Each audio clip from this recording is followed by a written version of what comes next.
you were just saying in the green room as we sort of started to turn this on, you worked for the mayor? Yes, I used to work for the mayor of Washington, D.C. When I was the chancellor there, he had mayoral control of the schools. So Adrian Fenty was the mayor who hired me. Oh, that's so interesting. Wow. Yes. Do you have any fun stories you want? Of course, we're not live. Wink, wink, nudge, nudge. But do you have any fun stories we want to know? So Adrian Fenty was. We are live, by the way. I was winking and nudging. Just FYI. I got that. So Adrian Fenty was one of these politicians who wasn't really meant to be a politician, right? When he won the election, it was like this huge surprise to the city because he didn't get any endorsements, didn't raise that sort of thing. And so one of the first things that he did when he came into office was he got rid of like the mayoral motorcade, right? And the big SUVs with the blacked out windows and whatnot. And he moved to just driving himself around in a little smart car. Because he's like, I don't want to waste taxpayer dollars on this stuff. I don't need that. And so, every press conference that we'd be at, he'd sort of like zip in his little, like these smart cars are like smaller than golf carts, and it was always hilarious. Oh my God. You could just drive right up to the podium. Yeah, pretty much. See, I would not make a good mayoral candidate because I would get one of those stretch Humvees to keep me safe. It would have to keep me safe. Jerry, what would you do? Would you increase your motorcade, decrease it, just use it? Oh no, I would. Yeah, I'd be on a scooter or something. I mean, it just wouldn't. That's why I like that mayor. That's exactly what I would have to do because you can't take yourself very seriously if you're trying to be involved in politics. I mean, you just can't. Yeah. Almost any of those. I've been on, boards in my college, for example, with the same kind of thing. Like, why am I here? This is silly. These are silly decisions we're making up here. Somebody get some serious people in. Well, the mayor was all about efficiency and effectiveness. And so for him, getting rid of the pomp and circumstance and just driving around in a smart car was like on brand for him. That's pretty funny. I think that's fabulous. All right. Well, we don't have smart cars or stretch limos or a scooter. Although, Jerry, I do think if you were going to take a scooter, I imagine you'd have to get one of those things attached to all your hats so they wouldn't fly off. It would. Yeah. The little zip. All right. Well, we do actually have some stuff to talk about today. I'm pretty excited about it. Are you ready to get going? Yep. Absolutely. All right. Here we go. Welcome to the CXR channel, our premier podcast for talent acquisition and talent management. Listen in as the CXR community discusses a wide range of topics focused on attracting, engaging, and retaining the best talent. We're glad you're here.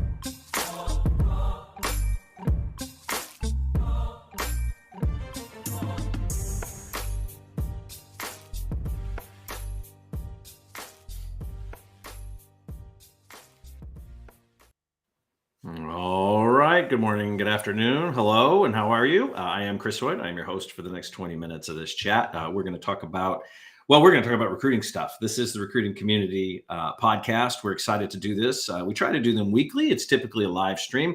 You can find it on the Facebook or the Twitter or the YouTube or the LinkedIn. I think we might be on a couple of other platforms, but if you happen to be on a platform that's got a chat window in it, I'm going to encourage you to go ahead and use that. You can use that to chime in. You can ask questions. You can just say hello. We'll put you up on the screen, make you famous or infamous, depending on your chat comment.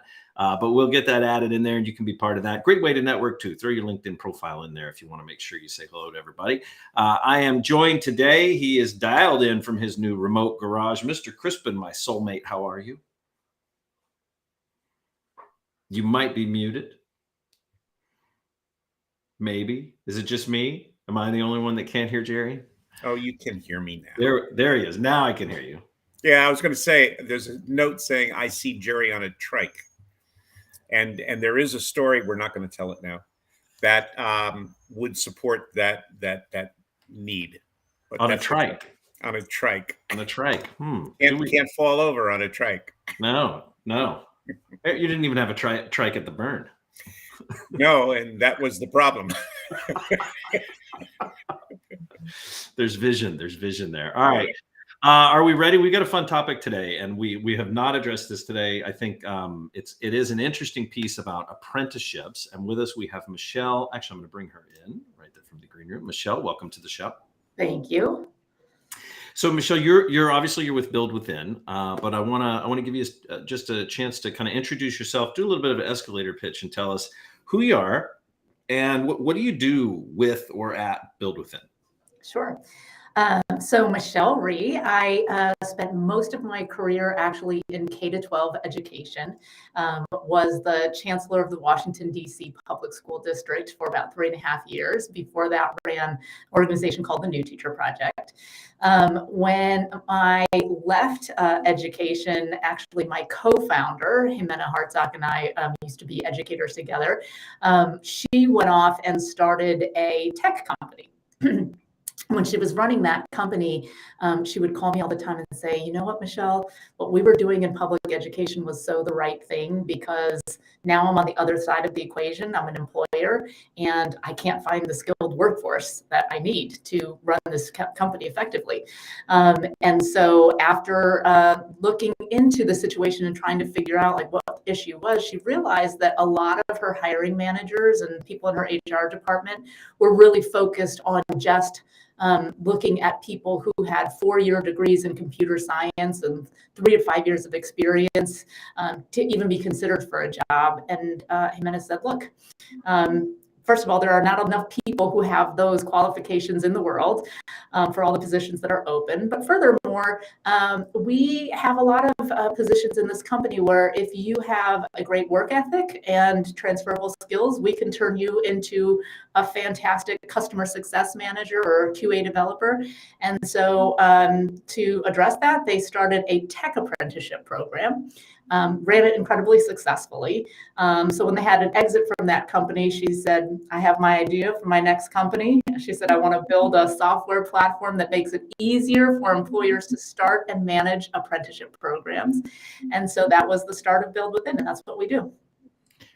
It's super interesting to me, but can you, and I think we can get into it here in a little bit, but can you kind of briefly explain what an apprenticeship is for any of our listeners, recruiting folks who might not actually be familiar with that term? Because I know we talk about internships a lot. We talk about, these different shadow programs, all these things, but we don't seem to talk a lot about apprenticeships. So can you kind of explain that? Sure.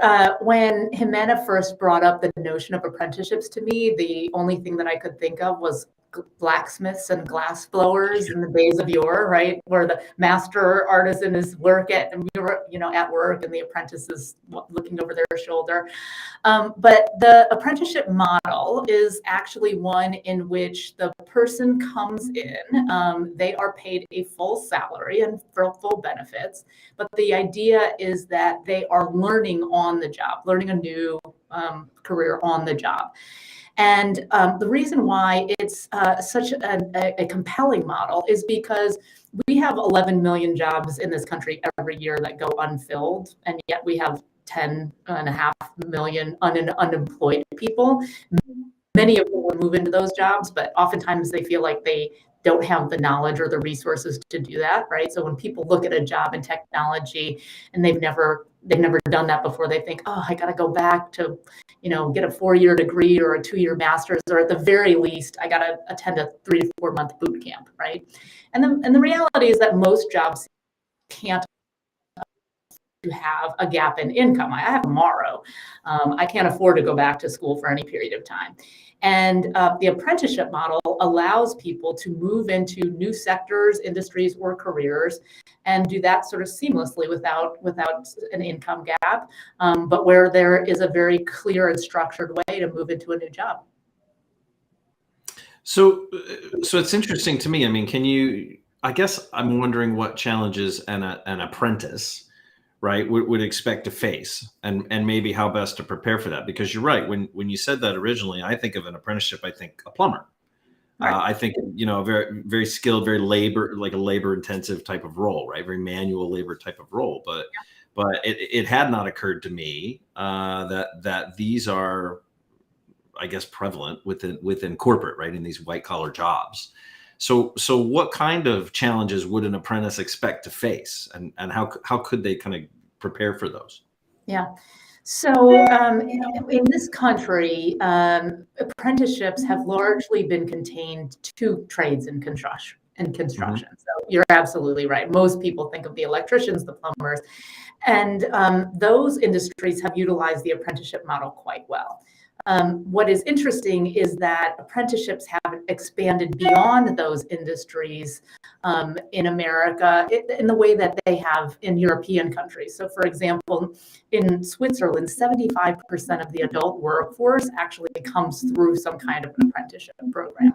And it's interesting because, there's widespread support for apprenticeships. Like Republicans love them, Democrats love them, unions, corporations, everybody likes apprenticeships. So the question is, like, why haven't they expanded then beyond the trades and construction? And what we've found is it kind of comes down to two things. One is it is very difficult to get an apprenticeship program up and running. So most employers, like, you have to come up with the standards and the curricula and the work processes, and sometimes it can be very time consuming to do that. And most companies don't have the wherewithal, the resources to put towards that. And the second reason is that oftentimes you have pushback from line managers. So these are the people who are going to have to oversee the apprentice, right? Yeah. They're like, I'm busy and you're going to saddle me with somebody who doesn't know what they're doing and I got to teach them all that stuff. This sounds like more work for me. So no, thank you, right? So those are the sort of major kind of blockers on the employer side. I think from the apprentice side, oftentimes it can just be a daunting idea that I've never worked in advanced manufacturing or technology before, and I'm going to come in and on day one be expected to do work. Like, that can be incredibly intimidating for our apprentices, for sure. Sure. So it does sound like, so that is the argument made typically by hiring managers getting a new internship program, right? It's new labor, it's new management that I've got to done, or that I've got to get done, and then I've got to manage, and then you're going to take them away, right? So I guess my question is, how do you get past that? Like, how are companies or organizations sort of benefiting from offering those apprenticeship programs versus, hiring, and doing another internship piece or something a little more traditional or that they're familiar with? Yeah. So a lot of people don't understand what the difference between an internship and apprenticeship are, right? And so just to be clear about that, internships are typically for a set period of time, whether it's a summer or a semester, at most it's going to be a year, right? But the person is really sort of in observation mode, right? They're watching, they're learning, right? It's usually more about the experience that they are having. The difference, and then to your point, Chris, like, they're in there for 3 months and then they're out. The apprenticeship is basically a way that companies can bring new talent into their workforce. People who might not have all of the sort of knowledge and skills that they need, but they feel like this person has a lot of potential, and it's a structured way to move them into that role. But the idea is that they're going to spend a year in this apprenticeship learning on the job.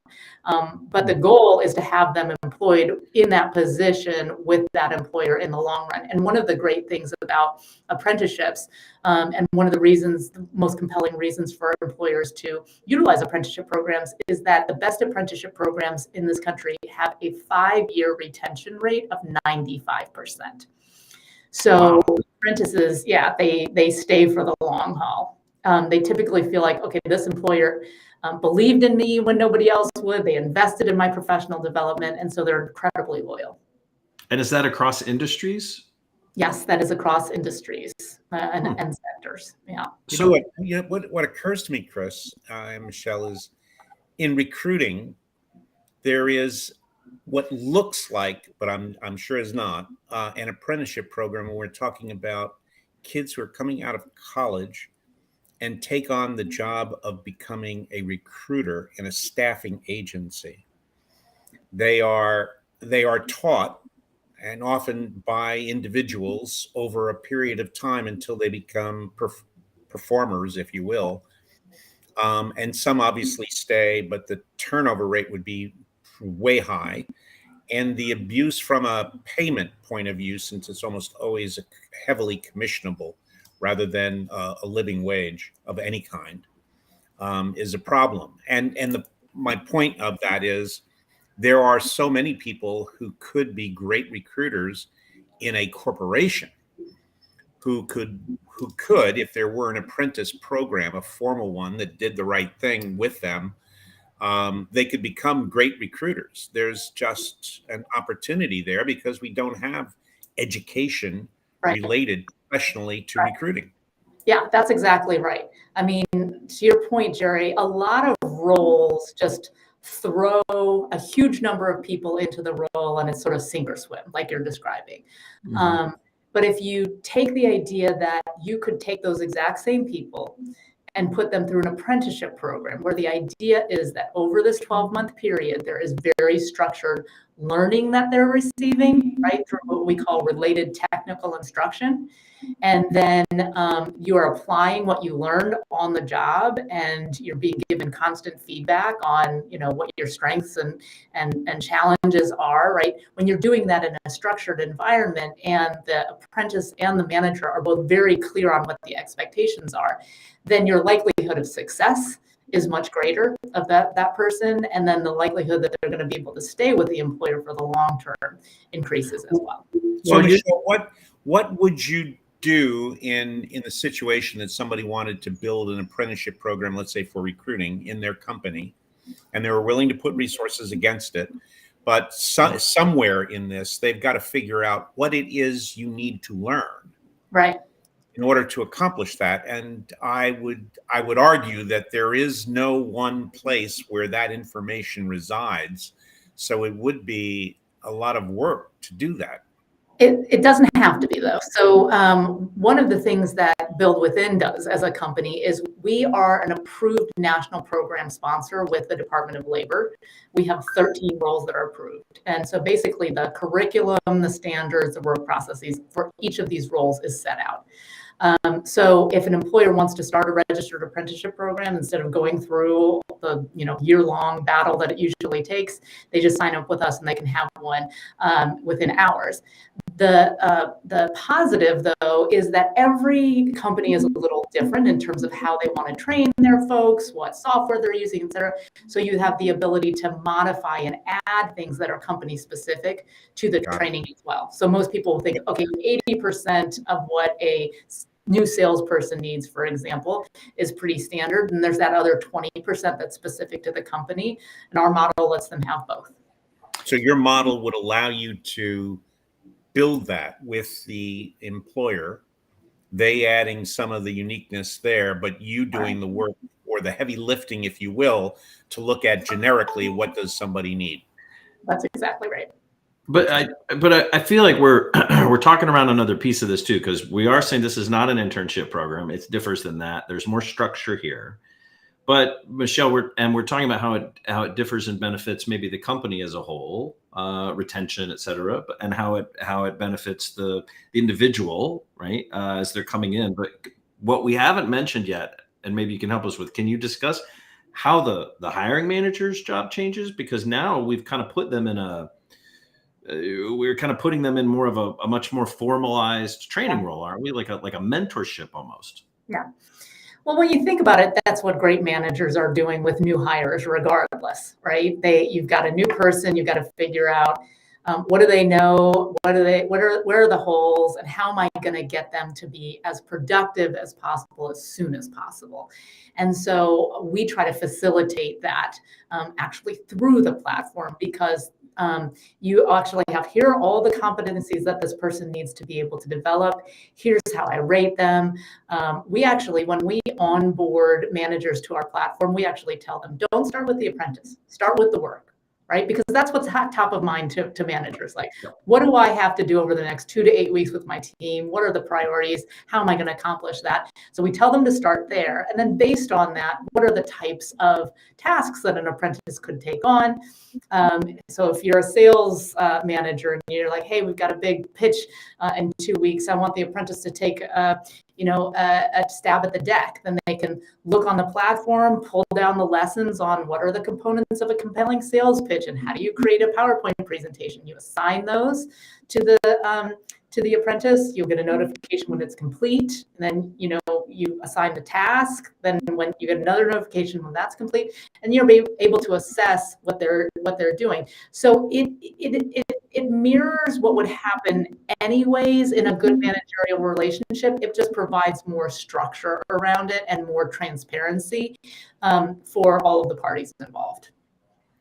I love that. Well, it's easy to see that your organization is making apprenticeships easier to implement, more accessible. But let me ask you a question before we wrap up. I mean, do you see any evolution in this space that's maybe surprising? I mean, particularly with advancements in technology or how the work landscape. I mean, it's a roller coaster right now. We're hiring, we're not hiring, we're freezing, we're speeding, we're slowing, it's making people nuts. I mean, are you seeing some evolution in that spot that hits the entire concept of apprenticeships head on? Yes, I think that apprenticeships are a much more flexible way for employers to ensure that they can have the skilled workforce that they need, because technologies are changing all of the time. You've got some jobs that are going to be phased out over time because there's new technology that's coming in. How are you going to sort of make sure that people can get reskilled and upskilled? And in an apprenticeship model, it's incredibly flexible. You can do it over a short period of time. It doesn't require everyone going back to school for a new degree. So I think that this model, with its flexibility, is much more aligned with kind of the rapidly changing and evolving landscape in workforce.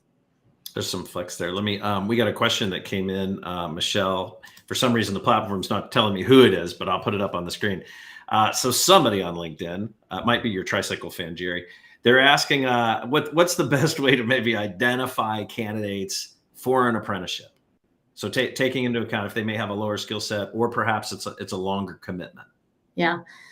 So what we do is we actually have a battery of assessments that we put apprentices through before they are sort of matched with a job. And we're looking at things like their interests and passions, kind of, their logical reasoning and that sort of thing. Because what we found through this battery of assessments is that without knowing like the actual hard skills of the person, there are softer skills and there are more sort of innate things in a person that make them increase the likelihood that they're going to be successful in certain kinds of roles. And so we try to make good matches based on that.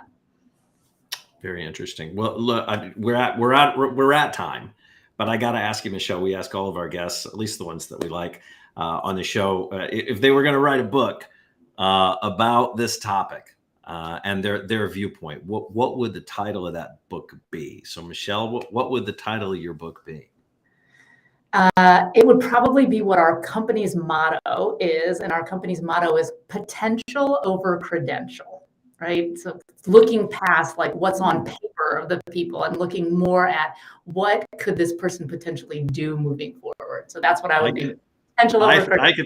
I could think of several organizations that would very likely steal that. You better get that. Yeah, that's I would copyright that phrase immediately. That's good. Great. Potential over credential. Fantastic. Michelle, I got to ask you, who gets the first signed copy of your book? Not us. Absolutely. Chris and Jerry, you all. Can't give it to us. It's too easy. I would say then that it would probably be our first apprentice that we ever placed. A woman named Olika, who graduated and was offered a full-time job with her employer as an IT specialist, and she's knocking it out of the park. Oh my gosh. I love that. Yeah. I love that. Great stuff. Well, look, Michelle, you get 10 seconds, plug something, tell folks where they can go to learn more about either BuildWithin or just more about apprenticeships if they need to check that out. Because I think it's a wave that's coming. And if we don't kind of sound the trumpet, I think a lot of folks are going to miss it this time around.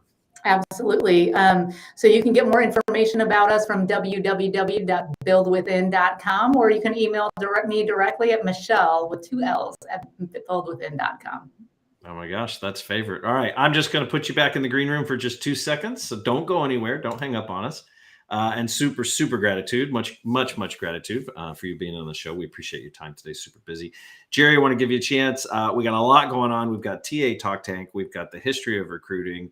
We got a new learning platform that's been launched. You pick what you want to tell everybody about before we say goodbye.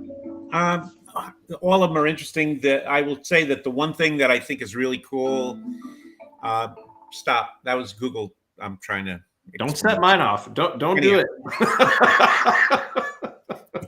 But I have to say, the learning piece, especially the one that I just looked at, the pay transparency piece done by Compa, is really a masterwork for what we need to deal with in relation to that. And when I think about upskilling recruiters, et cetera, to be able to, focus on some of the things that enable them to do a great job,